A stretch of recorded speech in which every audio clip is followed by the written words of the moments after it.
السلام علیکم ورحمۃ اللہ وبرکاتہ۔ امید کرتا ہوں کہ تمام دوست احباب خیریت سے ہوں گے۔ تو ناظرین، آج کا ہمارا اگلا ٹاپک ہے 27واں مکتوب رسول اللہ صلی اللہ علیہ وآلہ وسلم کی مطابعت میں بیان۔ آج ہم اس کو پڑھیں گے، بیان کریں گے۔ تمام دوست احباب چینل کو لازمی سبسکرائب فرما لیں اور ویڈیو کو آگے شیئر کر دیں۔ بسم اللہ الرحمن الرحیم۔ رب اشرح لی صدری ویسر لی امری واحلل عقدۃ من لسانی یفقہوا قولی۔ برادرم شمس الدین سلام اللہ تعالی، تم یقین جانو کہ سعادت ابدی اور عزت سرمدی انسان کے لیے خدا عز و جل کی محبت کے ساتھ وابستہ ہے۔ اس دولت اور خلعت کا محل حضرت محمد مصطفیٰ کریم صلی اللہ علیہ وآلہ وسلم خاتم النبیین کی مطابعت اور دربار شاہانہ ہے۔ یہ دولت اور خلعت حضرت محمد مصطفیٰ کریم صلی اللہ علیہ وآلہ وسلم کی سنت کی موافقت پر موقوف ہے۔ دیکھو قرآن شریف میں کس طرح گہر ریز ہے۔ فاتبعونی یحببکم اللہ، میری پیروی کرو، اللہ تم کو دوست بنائے گا۔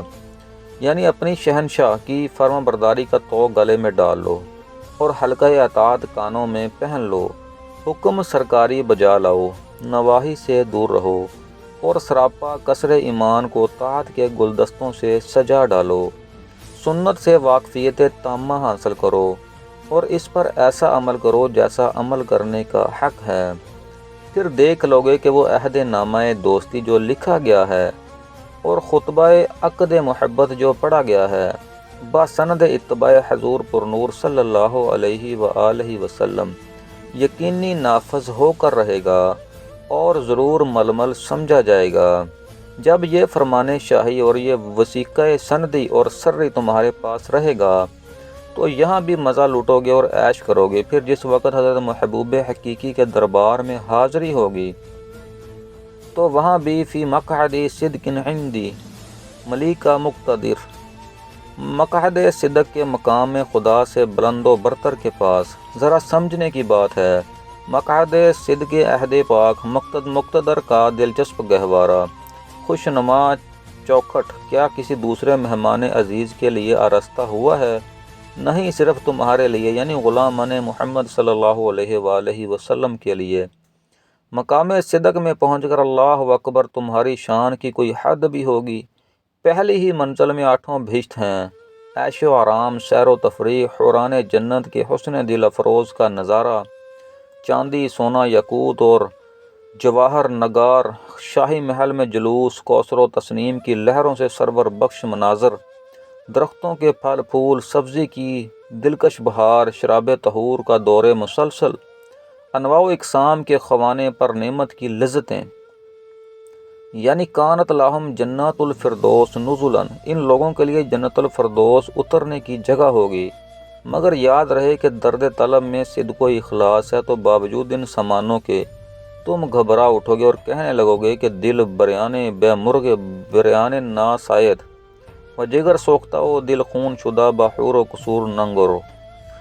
جلا ہوا دل مرغ کباب کی لذت نہیں اٹھاتا، جس کا کلیجہ بھن گیا اور دل خون ہو گیا ہو، وہ حوران جنت اور بہشتی محل کی طرف نہیں دیکھ سکتا۔ یہ خیال آتے ہی فوراً اس بہشت کو چھوڑ کر تمہارا قدم آگے نکل چلے گا اور اس منزل اعلیٰ پر پہنچا دے گا جس کا وصف خوش بیانوں کی توصیف سے باہر ہے، جس کے لیے بیش بہا خزانے کے انمول موتی اور وہم و گمان عقل سے روپوش ہیں۔ یعنی جس بہشت کی یہ شان ہے، نیک بندوں کے لیے مقرر کیا گیا، وہ ایسا مقام ہے کہ جس کو آنکھ نے نہ دیکھا ہو اور نہ کسی کان نے اس کی تعریف سنی ہو اور نہ کسی انسان کے دل میں اس کی آرائش کا خیال تک گزرا ہو۔ پھر یہاں کی نورانیت تم کو بھی سراپا نور بنا کر وصل حقیقی کے رنگ میں رنگ ڈالے گی اور معراج کمال پر پہنچا دے گی۔ اب کیا پوچھنا ہے، وہ راز و نیاز، وہ رموز و اشارات کا دفتر عشق و حسن کی راہیں کھلے گا کہ ذاک من ذاک، چکھا جس نے چکھا کے سوا کچھ تعبیر نہیں ہو سکتی۔ سبحان اللہ۔ یہ خطاب جانے کرا کہ من الملک الحی الذی لا یموت الی الملک الحی الذی لا یموت، اس ہمیشہ زندہ رہنے والے کی ملک کی طرف سے، اسی ہمیشہ زندہ رہنے والے کے ملک کی طرف سے جس کو کبھی موت نہیں ہے۔ کس وصل حقیقی کو ظاہر کر رہا ہے؟ حق تو یہ ہے کہ جو معاملہ تمہارے ساتھ ہوا اور ہوگا اور ہو رہا ہے، عشق و محبت کے سوا اور کیا کہا جا سکتا ہے؟ حقیقت میں نظر سے ذرا یحبکم و یحبونہ یحبہم یحبونہ، خدا ان لوگوں کو دوست رکھتا ہے اور وہ خدا کو دوست رکھتے ہیں کہ شان دیکھو، کیا اس علو مرتبت کی بھی کوئی حد بھی ہے؟ کیا اس عزت و شان کی کوئی انتہا بھی ہے؟ تم سمجھے اس محبت کو جذبہ حقیقت کہتے ہیں۔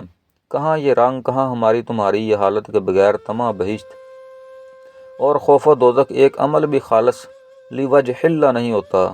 افسوس کیا وہ خدائے برتر اگر بہشت و دوزخ پیدا نہ کرتا تو مسجود و معبود نہ ہوتا۔ نہیں ضرور ہوتا۔ ہم پست ہمتوں کے حسب حال واقعی کسی عزیز کا قول کس قدر صحیح ہے کہ دوزخ اگرچہ صورتاً مظہر قہر و جلال ہے، مگر اس کا پیدا کرنا تخلیق بہشت سے کہیں زیادہ دلیل رحمت ہے، کیونکہ اصحاب لذت و شہوات کو اگر صرف بہشت کی ترغیب دلائی جاتی تو پورا کام نہ نکلتا۔ لالچ سے وہ خوف پیدا نہیں ہوتا جو عذاب سے ہیجانی کیفیت پیدا ہوتی ہے۔ خواب غفلت میں سونے والے خوش آئند آواز سے صرف آنکھ کھول کر رہ جاتے ہیں، ہاں مہیب آواز سے البتہ چونک پڑتے ہیں۔ عذاب دوزخ سے اس لیے ان کو ڈرایا گیا ہے کہ تاکہ ہوشیار ہو جائیں، یہ مقابلہ لذت باقی فانی چٹخارے کو بھول جائیں، ایسا خوف ان کے دل میں طاری ہو کہ لذت و شہوات کی طرف سے منہ موڑ لیں اور آخرت کی طرف سے دل سے متوجہ ہو جائیں۔ اس سے زیادہ ہم لوگوں کے لیے رونے کا مقام یہ ہے کہ دل میں نہ طمع بہشت ہے اور نہ خوف دوزخ ہے۔ اگر بہشت کی طمع یا دوزخ کے خوف سے بھی عبادت کریں تو بھی غنیمت سمجھو۔ ہم تم سے کیا کہیں کہ اخلاص عبادت کا کیا حال ہوتا ہے؟ عبادت محبوب ہو جاتی اور تعظیم اللہ امر اللہ کا اس میں پختہ رنگ آ جاتا۔ ایسے ہی عبادت کے بعد مستی محبت کا ظہور ہوتا ہے۔ جہاں یہ مستی پیدا ہوگی ایسے شخص کے ضمیر پر بہشت و دوزخ کا وہم بھی نہیں گزرتا۔ نہ فوت ہونے کا غم، نہ یافت کی خوشی۔ سچ ہے سلطان محبت و شوق کا جب تسلط ہو جاتا ہے تو حدیث راحت بہشت اور زحمت دوزخ کا وہاں ذکر کہاں؟ کیا خوب کسی نے کہا ہے، شربت وصل کے مقابلہ میں بہشت ایک تنکے کے برابر ہے۔ عاشقوں کے راستے میں ایسی بہشتیں بہت ملتی ہیں۔ جس وقت حضرت خواجہ ممشاد دنوری قدسرہ کا انتقال ہونے لگا تو ایک مرید نے دعا کی، یا اللہ میرے پیر خواجہ ممشاد کی مغفرت کیجیو اور بہشت بری میں جگہ دیجیو۔ آپ نے فوراً آنکھ کھول دی اور غضبناک ہو کر فرمایا، کیا واہیات خرافات بک رہے ہو؟ 30 برس سے برابر کہا جا رہا ہے کہ یہ دیکھو بہشت ہے اور اب پسند کرتے ہو، مگر ہم نے نظر اٹھا کر بھی ادھر نہیں دیکھتے۔ یہ بھی کوئی دعا میں دعا ہے؟ اللہ اکبر، کیا شان تھی! بھئی اصل بات یہ ہے کہ یہ حضرات حقیقی متقی ہیں، پاک عالم سے آئے پاک عالم میں جائیں گے۔ کون عالم جس کا نام مقعد صدق ہے؟ ایسی حالت میں بہشت و دوزخ کا ذکر کس شمار میں آ سکتا ہے؟ یہ اس خاص مقام کی بات ہے۔ ان علم من علم و جاہل من جاہل، جس نے جانا اس نے جانا اور جو نادان رہا وہ نادان رہ گیا۔ لکھا ہوا ہے کہ دیکھو روح انسانی کا شہباز بلند پرواز منہ بدعا، وہیں سے چلنا شروع ہوا کہ آشیانے سے اس شکار گاہ مستی میں اس لیے اڑ کر آیا ہے کہ تدر معرفت اور کب کے محبت کو شکار کرے۔ اس کے بعد ارجی الی ربی کا راضیۃ مردیہ، اس کی مرضی کے ساتھ راضی ہو کر اپنے رب کی طرف لوٹ جا، کہ طبل کی آواز جب اس کو دی جائے تو فوراً اڑ کر اپنے پال نہار کے پاس جا پہنچے، اور الیہ یعود، اس کی طرف واپسی ہے کہ درخت وصال کی شاخ پر دم لے۔ برادر عزیز، معرفت محبت کا بیج ہے، جتنی معرفت زیادہ ہوگی اس کی آگ تیز ہوتی جائے گی۔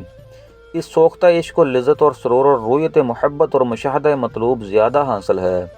جس کی معرفت زیادہ ہے، ہائے ہائے محبوب جان مطلوب، دل نے جب یہ دیکھا کہ میرے عاشقوں کی جانیں آتش اشتیاق میں گل رہی ہیں، میری محبت میں ان کو اپنی جان کی پرواہ ہے، نہ مال کی، نہ زن کی، نہ فکر کی، نہ فرزند کی، اور نہ ان کو تشفی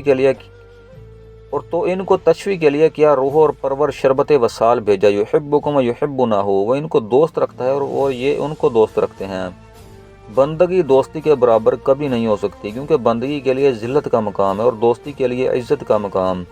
بندہ بہرحال ذلیل ہے اور محبوب بزرگ برتر ہے، ذلیل عزیز کے برابر نہیں ہو سکتا۔ ایک بزرگ نے کہا کہ اگر خدا نے ابراہیم علیہ السلام کو کہا اتخذ اللہ ابراہیم خلیلا، یعنی اللہ نے ابراہیم کو دوست بنایا، اور اللہ نے حضرت موسیٰ کو کہا وکلم اللہ موسیٰ تکلیما، اللہ نے موسیٰ سے کلام کیا اور حضرت محمد مصطفیٰ کریم صلی اللہ علیہ وآلہ وسلم سے فرمایا یحبہم و یحبونہ، یعنی وہ ان کو دوست رکھتا ہے اور وہ ان کو دوست رکھتے ہیں۔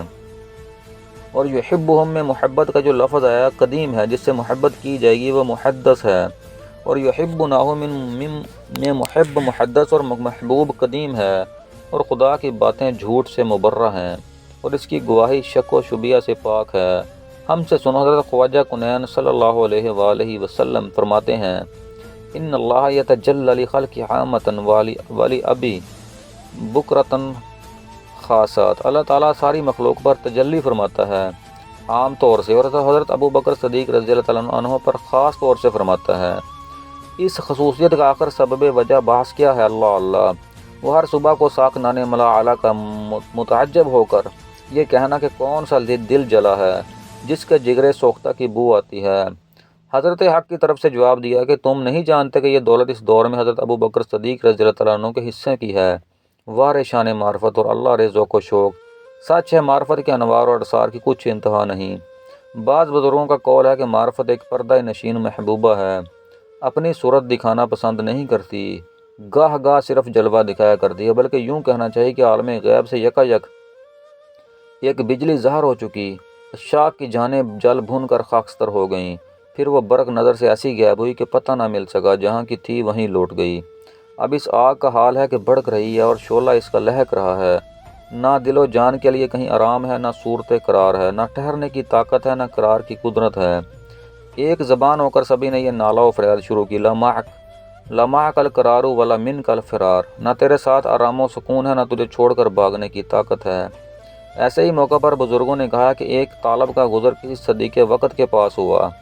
طالب نے درخواست کی کہ حضور میرے لیے بارگاہ الہی میں دعائے حصول معرفت فرمائیے۔ اس صدیق مخلص نے کمال صدق و اخلاص سے طالب کے لیے دعا کی، دعا کو درجہ قبولیت حاصل ہوا، اور ادھر وہ طالب جو کہ ہوا سے باختہ ہے، بدحال و خستہ خراب ہے، حیرت زدہ ہے، سر گرداں اور پریشان ہے۔ صدیق نے جب طالب کا یہ حال مشاہدہ کیا، با کمال شفقت اور ترحم مناجات کی، یا اللہ یہ معاملہ کیا ہے؟ حکم ہوا کہ جس وقت تو نے اس طالب کے لیے دعائے معرفت کی تھی، ہزاروں لاکھوں ساکنان راہ مجھ سے معرفت چاہی تھی، محض ذرہ سی جھلک جمال معرفت کی میں نے دکھا دی، کوئی بے خود، کوئی سرگرداں، کوئی متحیر ہو کر رہ گیا۔ برادر عزیز، بات یہ ہے کہ جب ساکنان عالم تقدس معبد نا کا حق کا عبادتی کا، جو تیری بندی کا حق تھا، ہم ادا نہیں کر سکے، کہہ گزاریں، اور باشندگان ملک عزت معرفنا کا حق کا معرفتی کا، ہم نے تیری معرفت کا حق نہیں پہنچایا کہ رٹ لگائیں، تو اب کس کا جگر ہے کہ اس ولایت میں قدم رکھے؟ یہ بیان اپنی جگہ پر بالکل صحیح ہے، مگر دل میں اس کا یقین کامل رکھو، کیونکہ ہمت کا تقاضا بھی یہی ہے کہ مردے پر جیسا 10 من بوجھ ویسا 100 من، جو عاجز ہو جاتا ہے وہ رستم سے پنجہ بازی کرتا ہے۔ واللہ یختص برحمتہ من یشاء، اللہ جس کو چاہتا ہے اپنی رحمت کے لیے مخصوص کرتا ہے، کہ شان کو نہیں دیکھتے ہو، سب کام یہیں سے سنورتے ہیں، ہماری تمہاری اس میں نہیں ہے۔ سحران فرعون کا حال تم جانتے ہو، جب جادو جگانا ہوتا ہے تو اپنے کو نجس کرتے ہیں تاکہ جادو تیزی سے اپنا کام کرے۔ اس حال میں وہ لوگ تھے کہ ان کی عین حالت کفر و نجاست میں ایک ایسی ہوائے رحمت باغ لطف سے چلی کہ نہ سحر رہا نہ ساحری، نہ کفر رہا نہ کافری۔ جن کو کفر و انکار تھا، رات و ایمان و استغفار ہے۔ سبحان اللہ و بحمدہ۔ ہماری دعا ہے کہ اللہ عز و جل اپنے فضل و کرم سے شہادت کی راہ تم پر کھول دے۔ سنو بھائی، دنیا سے طلب کی رسمیں نرالی ہیں۔ جب طالب کو اپنی معصیت نظر آتی ہے اور اپنے اسرار و معانی کو باطل سمجھنے لگتا ہے، اور گلی کوچوں کے کتوں سے بھی اپنے کو ذلیل و خوار تصور کرنے پر مجبور ہوتا ہے، اور بت خانہ و کبر و ترسا کی جاروب کشی اپنی ریش دراز سے کرنا پسند کرتا ہے، ناکامی و نامرادی کے سنگ خشت سے توڑنے پر آمادہ ہو جاتا ہے، اس وقت کہیں طالب میں کچھ بات پیدا ہوتی ہے۔ طالب کو غلاموں کی طرح خاکساری چاہیے، دعووں سے پاک، خود ستائی سے دور رہنا اس کا شیوہ ہے۔ ذرا غور کرنے کی بات ہے، اگر تم 1000 تاج خسروانہ بھی سر پر رکھ لو گے تو اس سے کیا ہوگا؟ چہرے پر جو گدائی اور مفلسی برس رہی ہے اور بے نوائی کا رنگ چھا رہا ہے، اس کا علاج تمہارے پاس کچھ ہے؟ کیونکہ آخر تم خاک ہو، خاک کی یہی اصلیت ہے۔ ہاں، اگر ادھر ادھر سے گرد اڑ کر پڑ گئی ہوتی اور رخسار پر جم جاتی تو اس کو پانی سے دھو لینا اور حسن و جمال کا رنگ روغن دکھانا ممکن تھا، مگر جب رنگ ہی ایسا بے رنگ ہے تو 1000 دریا میں غوطہ کیوں نہ لگاؤ؟ ہوتا ہی کیا ہے؟ والسلام۔ تو ناظرین، آج کا ہمارا 27واں مکتوب ختم ہوا۔ خوش رہیں، آباد رہیں، جزاک اللہ خیر۔